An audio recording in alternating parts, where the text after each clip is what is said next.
नमस्कार साथियों, चैनल हिंदी विषय एवं साहित्य में आप सभी का पुनः हार्दिक अभिनंदन है। जैसा कि आप सभी जानते हैं, हम पढ़ रहे हैं राहुल सांस्कृत्यायन जी का प्रसिद्ध यात्रा वृतांत मेरी तिब्बत यात्रा का अंतिम भाग। आज यह इसका अंतिम भाग है। वैसे मेरी तिब्बत यात्रा को राहुल सांस्कृत्यायन ने 5 भागों के अंतर्गत विभाजित किया है। लहासा से उत्तर की ओर, चांग की ओर, शक्य की ओर, झेलम की ओर और नेपाल की ओर। तो नेपाल की ओर तक का यात्रा वृतांत हम 10 वीडियोस के अंतर्गत कंप्लीट कर चुके हैं। लेकिन मेरी तिब्बत यात्रा इस पुस्तक में उन्होंने लहासा की ओर इस टॉपिक से भी कुछ वर्णन लिखा है। लहासा की ओर इस टॉपिक का भी कुछ वर्णन किया है। लहासा से उत्तर की ओर तो इस पुस्तक में है, लेकिन अंत में लहासा की ओर यह वर्णन भी इस पुस्तक में मिलता है। तो जब पूरी पुस्तक हमने पढ़ ली तो इसका ये थोड़ा सा भाग हमें नहीं छोड़ना चाहिए। 5-10 मिनट का यह वीडियो होगा और इसके बाद आपकी यह पुस्तक पूरी हो जाएगी। तो आइए पहले इसके शेष भाग को पढ़ लेते हैं, उसके बाद अन्य बातें वीडियो के मध्य में करेंगे। खारूला पार होने पर उतराई शुरू हुई लहासा की ओर। टॉपिक देख लीजिएगा, लहासा की ओर। खारूला पार होने पर उतराई शुरू हुई, किंतु यह उतराई उतनी कठिन नहीं है।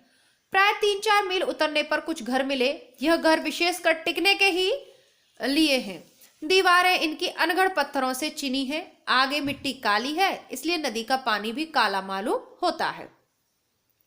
आसपास के पर्वतों के शिखरों पर अब भी जहां तहां बर्फ थी। अंत में हमें लाखों वर्ष पूर्व पानी के प्रवाह से बनी मिट्टी में स्वाभाविक गुहाएं मिली। इसके बाद दूसरा डाकगंग था। पास के पहाड़ में जमीन में फैले धूप के छोटे छोटे पौधे हैं। इनकी सूखी पत्तियों को कुछ और सुगंधियों में से मिलाकर भोटिया लोग धूप बत्ती बनाते हैं। रास्ते में छोटे छोटे पत्थर बिखरे हुए थे। उपत्यका भाई ऐसी ही थी। मैदान धीरे धीरे चौड़ा होता जाता था। मनुष्यों की 1-2 छोटी छोटी बस्तियां भी मिली, जिनके बड़े बड़े पत्थर के स्तूप तथा ध्वस्त प्राय पत्थरों की दीवारें आमों की अनुमति को प्रकट कर रही थी। कुछ और बढ़ने पर हमारी दृष्टि के फैलने के लिए विस्तृत अवकाश मिला। यह जो भाग है तिब्बत में 1.25 वर्ष, इन्होंने जो यात्रा वृतांत लिखा है उसमें छूट गया था, लेकिन लहासा का वर्णन है और लहासा से ही मेरी तिब्बत यात्रा शुरू हुई है, इसलिए हम इसे पढ़ रहे हैं। यानी कि ऐसा नहीं है कि बेफिजूल हम इसे पढ़ रहे हैं। कुछ और बढ़ने पर हमारी दृष्टि के फैलने के लिए विस्तृत अवकाश मिला। आगे दाहिनी ओर यह अवकाश और भी दूर तक फैला हुआ मिला। बाईं ओर पहाड़ की बाहों पर नंगचेर का जोंग दिखाई पड़ा। कितनी ही इमारतें नई हैं। 3 बजे के करीब हम नंगरचे गांव में पहुंच गए। गांव के बाहर हम लोगों ने डेरा दिया और भी ऐसे कितने ही डेरे इधर उधर पड़े थे। हमारे सामने मीलों तक भूमि छोटी छोटी घासों से ढकी हुई थी। इसमें हजारों चमरियां, भेड़ें, खच्चर और गधे चर रहे थे। हमारे साथियों ने भी खच्चर पर से माल उतार कर उन्हें चरने के लिए छोड़ दिया। उन्होंने एक खच्चर के गले का घुंघरू मुझे थमाया। मैंने उसे जमीन पर रख दिया, जिस पर सरदार आपे से बाहर हो गया। मालूम हुआ घुंघरुओं को जमीन पर रख देने से आवाज कम हो जाती है। उसी दिन एक और गलती मुझसे हुई। छोलदारी के भीतर लकड़ी के प्याले रखे हुए थे, जिनमें चाय भरी हुई थी।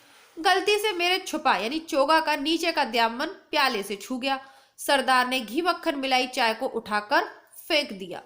भोटिया लोग छुपे के दामन से खाने पीने की चीजों को छू जाने पर बहुत परहेज करते हैं। यह उचित भी है। भोटिया लोग यही नहीं कि आप दस्त नहीं लेते, बल्कि सूखे हुए पखाने के ढेर में भी छुपे का दामन फैलाकर बैठ जाते हैं। इसलिए दामन की गंदगी साफ ही है। यानी गंदे होते हैं उनके कपड़े, इसीलिए वो खाने की चीज पे यदि क्योंकि वो बड़ा सा चोगा वो पहने रहते हैं, अगर वो किसी चीज से टच हो जाए तो उसे फेंक देते हैं। नंगचे बहुत ठंडी जगह है। समुद्र तल से 14-15 हजार फीट ऊंची होगी। यहाँ के लोगों का मुख्य जीविका भेड़ और चमड़ी है। थोड़ी थोड़ी खेती भी जहां तहां होती है। इतनी ऊंचाई पर यहाँ यमनोंछा नामक महासरोवर है। लाखों वर्ष पूर्व यह सरोवर पहाड़ों की जड़ तक फैला रहा होगा, किंतु अब बहुत स्थानों पर यह सूख गया है, जिसमें हरी हरी छोटी घासें उगी हुई हैं। इस सरोवर के बीच में कई ऊंची पर्वत श्रृंखलाएं हैं। सरोवर का घेरा 100 मील से अधिक है। सरोवर का सिलसिला कहीं कहीं पतली धार से मिला हुआ है।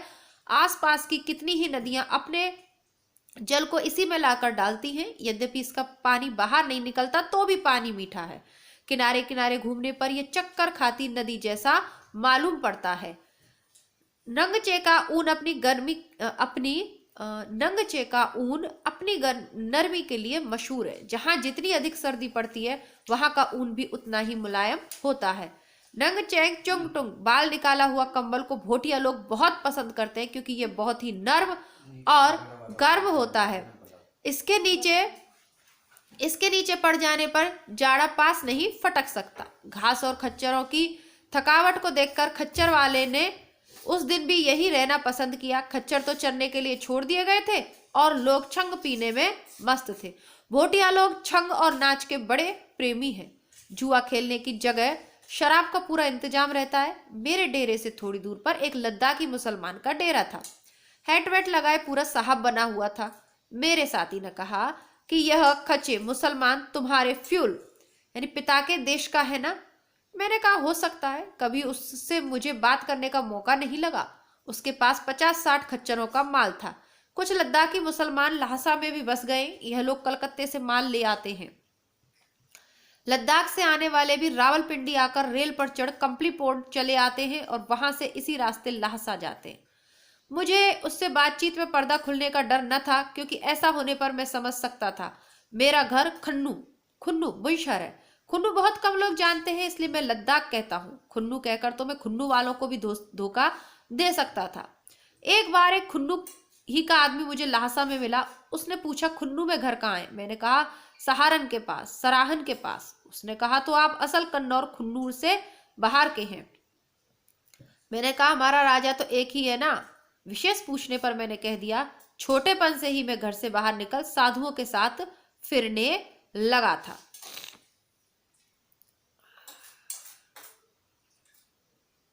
14 जुलाई 1929 को हम रंगचे से रवाना हुए।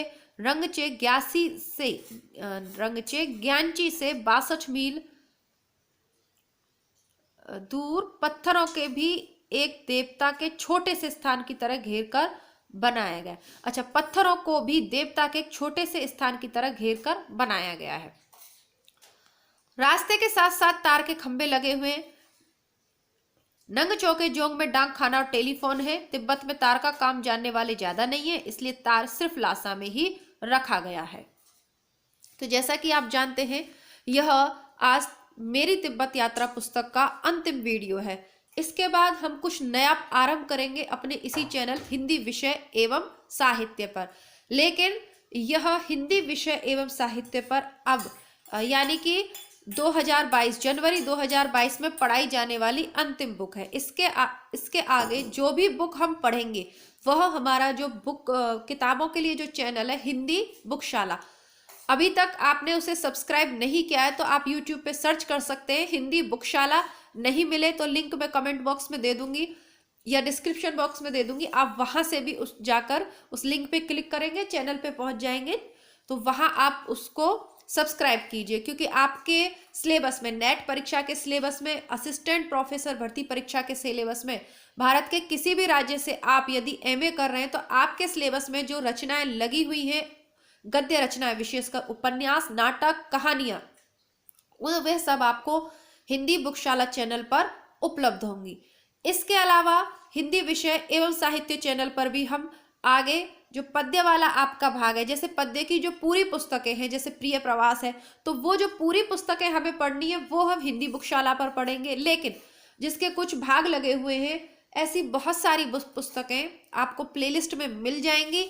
इसके अलावा असाध्य वीणा, राम की शक्ति पूजा, अंधेरे में, मुक्तिबोध की जितनी भी कविताएं, ब्रह्म राक्षस, भूल गलती, यानी जो भी कविताएं आपके सिलेबस में हैं उसके लिए आप प्लेलिस्ट को चेक करिए। पूरी की पूरी प्लेलिस्ट नेट परीक्षा के अकॉर्डिंग बनी हुई है।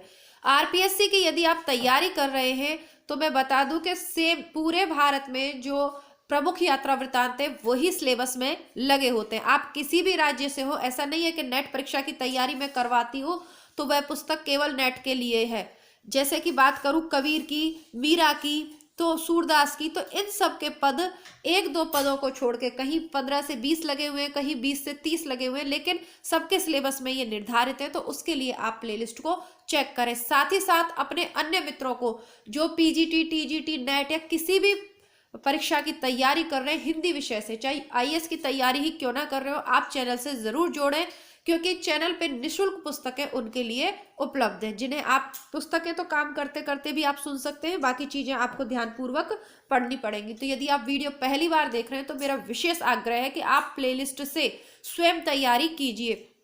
अब आपका कमेंट आ रहा है कि नेट की परीक्षा कब होगी। तो नेट की परीक्षा का आयोजन वैसे तो प्रतिवर्ष 6 माह के अंतराल पर आयोजन किया जाता है, लेकिन अब कोरोना वाला समय चल रहा है, कोविड के नए नए वेरिएंट आ रहे हैं। अब कब होगी यह कहना मुश्किल है, लेकिन होगी अवश्य, क्योंकि जब इतनी विपरीत परिस्थितियों में 26 दिसंबर को परीक्षा आयोजित कराई गई है तो आगे की परिस्थितियां इतनी कठिन तो नहीं होंगी। तो आप यह सोचकर ही, दिसंबर में परीक्षा हुई है तो अगले 6 मास में आपकी परीक्षा आयोजित होगी, आप अपने सिलेबस को कवर करें।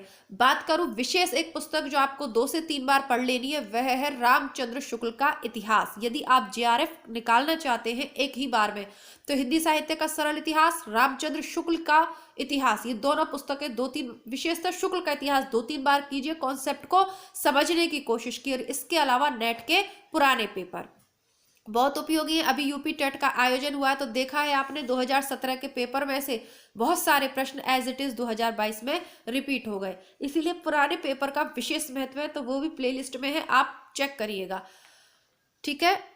बाकी आप अपने सुझाव कमेंट बॉक्स में देते रहिएगा। आगे बढ़ते हैं।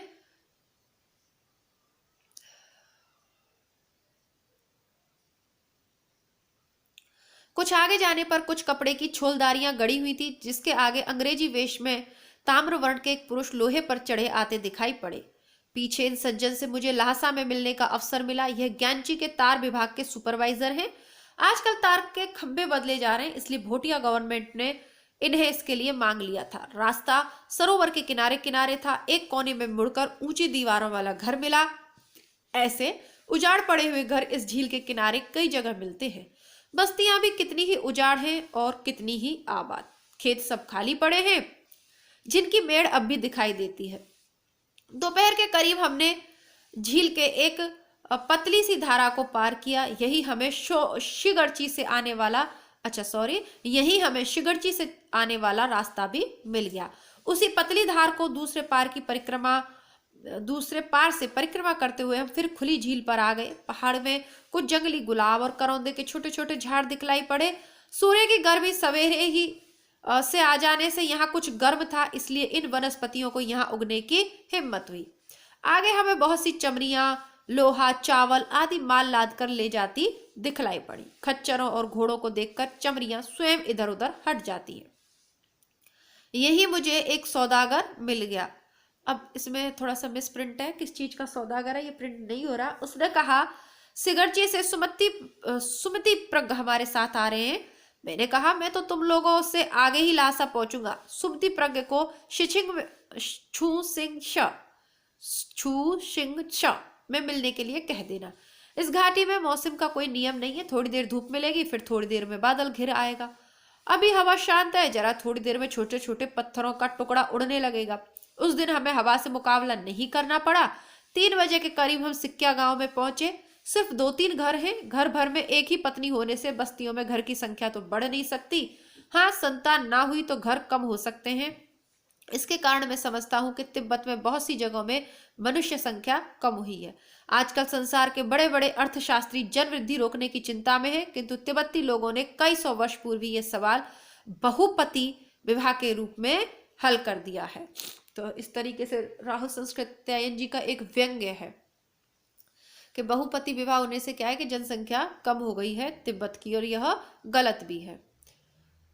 और पूरे भारत के इतिहास में एक द्रौपदी का जो है इस तरीके का उदाहरण मिलता है, और जैसे सब लोग कह देते हैं एकमात्र द्रौपदी का उदाहरण ऐसा मिलता है। बाकी कहीं ना कहीं ये प्रथाएं प्रचलित थी। बहुत सी जनजातियों में बहुपत्नी विवाह प्रथा प्रचलित है। सोशियोलॉजी के अगर आप विद्यार्थी हैं तो आप ज़रूर इससे इसको जानते होंगे। तो ऐसा नहीं है कि द्रौपदी ही पहली स्त्री थी जिसके बहुत सारे पति थे। क्यों? क्योंकि वो इतिहास प्रसिद्ध एक पौराणिक पात्र है, इसलिए उसको जानते हैं। बाकी भारत की बहुत सी जनजातियों में बहुपति और बहुपत्नी दोनों ही तरीके के विवाह प्रचलित है। नैतिक और अनैतिक का संबंध यहाँ नहीं है, क्योंकि प्रत्येक परंपरा अपनी अपनी परंपराएं हैं। प्रत्येक जाति की, प्रत्येक समाज की अपनी अपनी परंपराएं। उसको गलत, उसको सही करके पहले ही भारतवर्ष में बहुत सारे झगड़े हैं, और बहुत ज्यादा जजमेंटल हमें नहीं होना चाहिए जब तक कि हम सभी परिस्थितियों को जान ना लें। आगे बढ़ते हैं। सिक्किया में गेहूं और नंगे जौ के कुछ खेत थे, किंतु अभी वह बहुत छोटे थे और दूसरे वृक्ष यहाँ न थे। यह गांव झील से कुछ ऊपर है। हमारे सरदार का परिचय होने से यहाँ ठहरने के लिए सुविधा हो गया, अर्थात सुविधा हो गई। सवेरे ही सिक्किया से चल पड़े, क्योंकि खानवाला पार करना था। हमें थोड़ी दूर फिर झील के किनारे किनारे चलना पड़ा। तब पहाड़ पर चढ़ने लगे। चढ़ाई कड़ी थी किंतु लंबी न थी। 2 घंटे में हम जोत में पहुंच गए। यहाँ बर्फ कहीं नहीं था। वर्षा का समय होने से घास कहीं कहीं दिखाई पड़ती थी। मैं तो उस पार आया था, यानी बस यहीं तक है, कहीं कहीं घास दिखाई देती। इसी के साथ ये पुस्तक यहाँ पर राहुल संस्कृत्यायन जी ने इसको समाप्त कर दिया, और हम भी इस पुस्तक को समाप्त करते हैं। और आपसे अगली जो भी रचना या अगला जो कुछ भी आपको पढ़ाऊंगी उस तब तक के लिए नमस्कार। आशा करती हूँ आपको यह यात्रा वृत्त पसंद आया होगा, यात्रा वृत्तांत। तो आप इसे अपने मित्रों में शेयर करें। इसके अलावा जो भी वीडियो आपको चैनल पे पसंद आए उसे लाइक करें और उसे शेयर ज़रूर करें। अगर आपके पास समय है तो जो ऐड आए वीडियो पर उसे आप थोड़ा सा देख लें, यदि आपके काम का है या आपकी रुचि का है तो। ठीक है, तो तब तक के लिए नमस्कार, धन्यवाद, जय हिंद।